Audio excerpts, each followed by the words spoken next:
Halo semua, jumpa lagi dengan saya Jen di channel Jen Zero. Kali ini saya mau ngebahas tentang kesetaraan, kebebasan berpikir, dan berpendapat.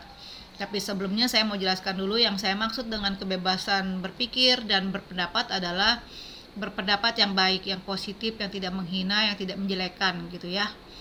Kita harus bisa bedain mana kritik, mana menghina atau menghujat seseorang gitu. Kita jangan kayak orang-orang yang ngakunya berpendidikan tinggi tapi kata-katanya itu sangat kontradiksi gitu. Nggak usah deh kita ngomong orang yang nggak berpendidikan, bahkan banyak orang yang berpendidikan tinggi ya, master gelarnya, profesor gelarnya, tapi nggak bisa bedain antara mana kritik, mana menghina atau menghujat gitu. Nah, saya nggak tahu juga deh apakah mereka benar nggak tahu bedanya atau mereka memang sengaja karena ada unsur sakit hati atau unsur dendam gitu. Tapi yang saya maksud di sini, yang saya mau ngomongin adalah berpendapat dengan baik gitu ya. Oke, kita akan langsung mulai saja ya. Tapi sebelumnya saya mau kasih pendapat saya dulu nih ya, pendapat saya pribadi kepada presiden yang sekarang, Presiden Pak Joko Widodo gitu ya. Saya akui, saya harus objektif ya menilai. Kalau dalam hal bidang ekonomi dan pembangunan, Pak Jokowi memang bagus gitu ya. Dan itu terbukti pada saat Covid dan setelahnya, ekonomi kita tetap stabil. Padahal negara-negara lainnya, bahkan negara yang berkembang maju pun banyak, negara-negara maju yang lain pun banyak yang tumbang gitu ya, kolaps gitu ekonominya. Tapi puji Tuhan negara kita sampai hari ini ekonominya masih baik, masih stabil, dan pembangunan kita juga bagus ya, makin lama ya. Dan itu diakuin sama negara-negara luar juga. Negara kita yang tadinya dengan status negara berkembang ya, sekarang menjadi negara Asia yang maju gitu. Dan disegani sekarang sama negara-negara lain gitu ya. Tapi itu kelebihannya Pak Jokowi di satu sisi ya, dan saya akui itu beliau bagus di bidang ekonomi dan pembangunan. Tapi di satu sisi ya, yang manusia memang nggak ada yang sempurna. Pemerintah, presiden juga nggak ada yang sempurna ya, karena mereka juga manusia, itu kita harus akuin. Nah, maka dari itu saya mau kasih kritikan saya nih, pendapat saya. Pak Jokowi, di masa pemerintahan Anda ini selama hampir 10 tahun banyak sekali kasus-kasus orang dipenjarain karena katanya dengan alasan menista, yang pastinya menista agama katanya gitu ya.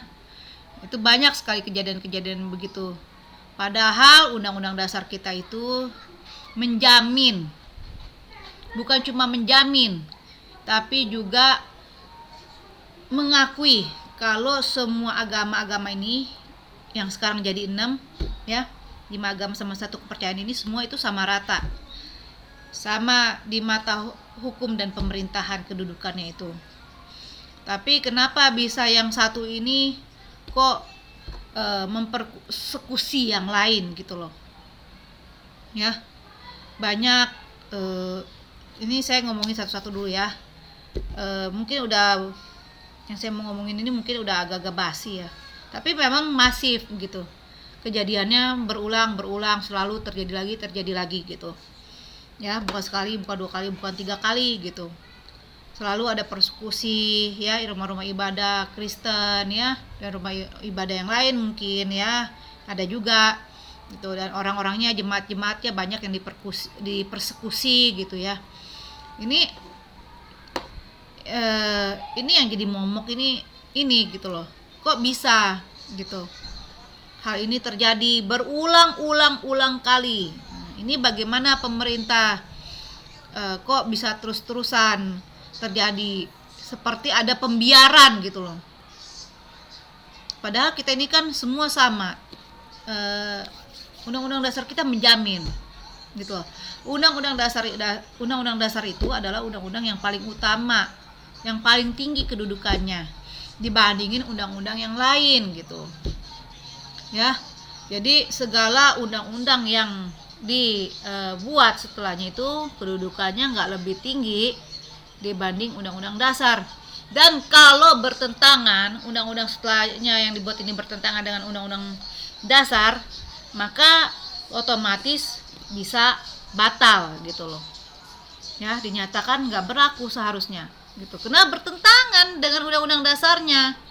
Dasar loh ini, undang-undang dasar. Undang-undang yang utama gitu loh.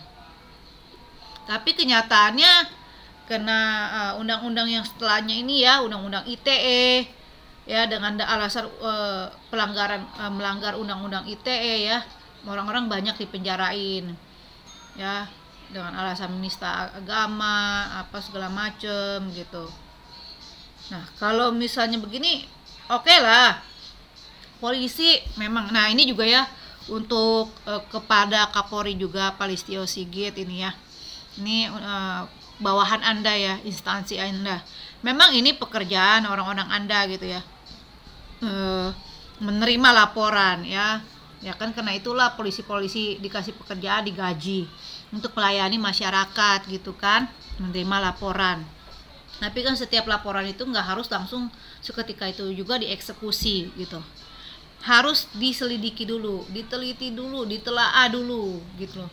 Benarkah demikian gitu loh, benarkah sesuai dengan yang dilaporkan, benarkah sesuai dengan undang-undang gitu loh, apakah tidak bertentangan dengan undang-undang dasar gitu pelaporan ini. Itu yang jadi masukan saya buat Presiden dan Pak Kapolri ya, Pak Jokowi dan Pak Listio Sigit. Ini selalu berulang. Sedangkan, nah ini yang saya mau tekankan juga, saya sebenarnya nggak setuju dengan kata-kata toleransi. Karena kata-kata toleransi itu lebih ke arah konotasinya lebih ke arah negatif. Contohnya, kenapa saya bilang konotasinya lebih ke arah negatif? Toleransi itu seperti gini. Seorang bos berkata pada karyawannya, saya udah toleransi kamu ya, kamu sering telat ya, sekali 2 kali telat 10 menit 15 menit. Nah itu kata-kata itu seperti, makanya saya bilang konotasinya itu lebih ke arah negatif, mentoleransi sesuatu yang salah gitu loh. Sedangkan kita beragama ini, agama ini semuanya itu diakui secara sah sama negara, sama rata, berarti setara gitu loh. Makanya saya nggak setuju dengan kata-kata toleransi, itu nggak cocok sama negara kita. Yang cocok sama negara kita adalah kata-kata kesetaraan, setara, nggak ada jomplang, nggak ada yang merasa lebih tinggi, merasa yang lebih power gitu, semua sama. Jadi menurut saya kata-kata toleransi itu harus diganti, yaitu kata-katanya menjadi setara, kesetaraan, semua sama rata. Nah berhubungan dengan tadi yang saya ngomong soal kebebasan berpikir dan berpendapat, kita manusia ini kan sama Tuhan dikasih otak. Orang sebego apapun itu dikasih otak sama Tuhan, itu gunanya untuk berpikir gitu loh.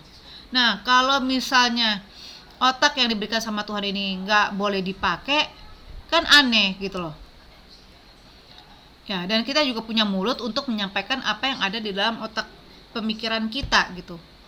Dikasih mulut ada gunanya, dikasih otak ada gunanya sama Tuhan. Nah, tetapi kalau kebebasan kita untuk berpikir dan berpendapat itu bukan cuma dibatasi lagi, kalau menurut saya ya, dilarang kayaknya sekarang itu. Orang dilarang berpikir, orang dilarang berpendapat. Nah, alasannya apa? Bertentangan dengan UU ITE, melanggar. Nah, seperti yang tadi saya udah bilang, Undang-Undang ITE ini adalah undang-undang yang dibuat setelah di bawah Undang-Undang Dasar. Nah, kalau undang-undang ini bertentangan dengan Undang-Undang Dasar, maka seharusnya menjadi batal demi hukum, gitu loh. Itu harusnya seperti itu. Tapi ternyata enggak. Dan ini juga segala yang masuk ini harusnya kan enggak main langsung hajar gitu. Tapi kenapa selalu terjadi? Apakah nggak bisa membedakan antara mana menghina, mana kritik gitu loh, mana yang masukan, mana pendapat. Semuanya setiap kali orang berpendapat, menyampaikan pikiran, dibilangnya menista. Sekarang sekarang kita penduduk kita ini 250 juta kurang lebih. Kalau semua kan harus punya otak. Kalau semua orang mengeluarkan pendapat yang ada di dalam pikirannya, apakah penjara itu mampu untuk menampung kurang lebih 250 juta manusia yang ada di Indonesia ini, gitu loh.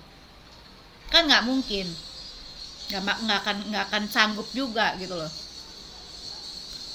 Kalau setiap kali orang berpendapat dari pikirannya itu langsung dipenjarain, ditangkap, ditahan gitu ya, dengan dalih undang-undang ITE gitu. Kalau menurut saya undang-undang ITE ini jomplang. Kenapa jomplang? Kok jadi kayak senjata yang untuk menekan pihak lain yang dianggap lebih minoritas sedikit gitu. Bahkan terhadap sesamanya pun undang-undang ini diberlakukan gitu loh.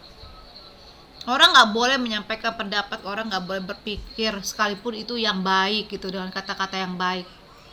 Jadi harus bagaimana kita ini berbicara di negeri ini gitu loh. Sedangkan orang yang jelas-jelas udah menghina gitu ya, sampai sekarang masih berkeliaran menghina kepala negara gitu ya, sampai sekarang masih berkeliaran. Tapi orang yang menyampaikan pendapatnya dalam hal beragama, membahas ketuhanan, itu kan hal itu hak asasi manusia loh, untuk membahas soal agama, soal ketuhanan. Itu kan hak asasi setiap orang, hak dasar orang. Karena setiap orang nggak bisa kelompok tertentu mengklaim dia mengklaim dia yang paling dekat sama Tuhan, dia yang paling benar. Nggak bisa dong. Bagaimana bisa mengklaim begitu dan dibenarkan gitu loh, didukung, mempersekusi gereja, tempat ibadah umat yang lain. Di situ ada petugas, bukannya didamaikan, dilerai, malah ditontonin aja, kayak menikmati tontonan yang dia lihat gitu. Persekusi gereja ini bagaimana? Ini instansi Anda ini, Pak Kapolri ini, saya lihat anak-anak buah Anda ini kerjanya bagaimana ini. Saya lihat di lapangan mereka seperti ada kejadian kayak gitu, bukannya diatasi, malah sepertinya menikmati gitu. Terus setiap kali kalau ada orang yang dilaporkan penistaan, nggak lebih dulu diselidiki, nggak ditelaah, diteliti, langsung main hantem kromo gitu. Ini masukan buat pemerintah ya. Ada satu ayat terutama untuk Pak Kapolri Listio Sigit. Saya yakin Anda sebagai seorang Kristen ya, saya nggak tahu seberapa rajin Anda membaca Alkitab, tapi pasti Anda pernah dengar kata-kata ini. Kata-kata Mordekai kepada Ratu Esther, Ratu Persia zamannya Raja Ahasiweros ya. Waktu orang-orang Yahudi ini mau dibinasakan sama Haman Haman orang Agag. Si Mordekai ini bilang sama si Esther, dia bilang begini, dia suruh menyampaikan kepada Esther, si Ratu Esther,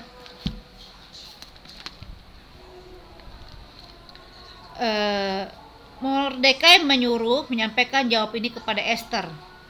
Jangan kira karena engkau di dalam istana raja, hanya engkau yang akan terluput dari antara semua orang Yahudi.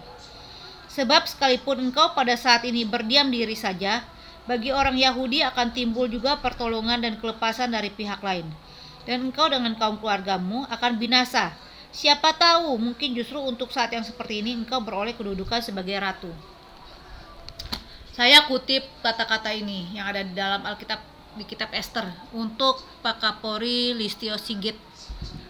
Kenapa saya kutip kata-kata ini? ayat ini untuk Pak Kapolri.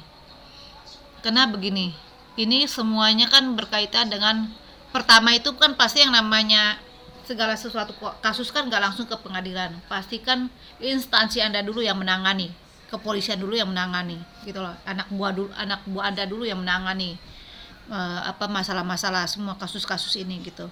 Itu sebabnya kenapa kata-kata ini saya berikan kepada Pak Listio Sigit sebagai seorang Kapolri ya. Selama Indonesia berdeka, ada berapa orang sih Kapolri yang beragama Kristen? 2, dan salah satunya adalah Anda. Tidakkah Anda berpikir kenapa Anda sebagai seorang Kristen ya, yang di negara ini dibilangnya ya minoritas, tapi Anda bisa menjadi Kapolri gitu? Apakah Anda tidak berpikir bahwa sebenarnya ini adalah kesempatan yang Tuhan berikan kepada Anda untuk bisa melakukan sesuatu kepada sesama Anda, orang-orang agama Kristen ini gitu loh, yang minoritas ini gitu ya. Makanya saya kasih ayat ini untuk Anda sebagai bahan perenungan lah, karena kalau saya lihat posisinya sama seperti Anda ini gitu loh. Jangan kira karena Anda sekarang Kapolri, Anda merasa Anda bisa terbebas ya. Anda pun salah satu dari kami. Suatu saat kan Anda nggak selalu ya jadi Kapolri gitu. Suatu saat Anda akan mengalami kok apa yang dialami sama orang-orang Kristen yang lain, yang dipersekusi. Mungkin untuk saat inilah, selama Anda mumpung masih menjabat sebagai Kapolri, Anda bisa melakukan sesuatu perbaikan gitu loh, berbenah institusi Anda ini. Kok main asal tangkap orang gitu ya, atas sesuatu yang sebagai laporan, masa sih nggak bisa bedain mana yang kritik, mana yang penistaan ya, mana yang pendapat, mana yang menghina, mana kritik, mana menghujat, masa nggak bisa bedain gitu loh. Nah itu satu untuk Pak Kapolri, Pak Listio Sigit. Kedua untuk Pak Jokowi Presiden ya, selama mumpung Anda masih menjabat sebagai Presiden, jangan sampai nanti ketika Anda sudah tidak menjabat lagi sebagai Presiden, banyak orang ya, rakyat Indonesia ini yang akan berkata selama zamannya Pak Jokowi, wah parah deh gitu pemerintahannya, banyak persekusi, pelanggaran HAM gitu loh. Ini adalah waktunya Anda gitu loh, untuk bisa menunjukkan kepada bangsa ini kalau Anda adalah presiden yang peduli gitu loh. Anda adalah presiden yang benar-benar menjiwai gitu yang namanya Pancasila itu gitu. Saya berharap ini semua jangan sampai terjadi lagi deh gitu. Oke ya, segitu aja, sekian dari saya, terima kasih, salam damai.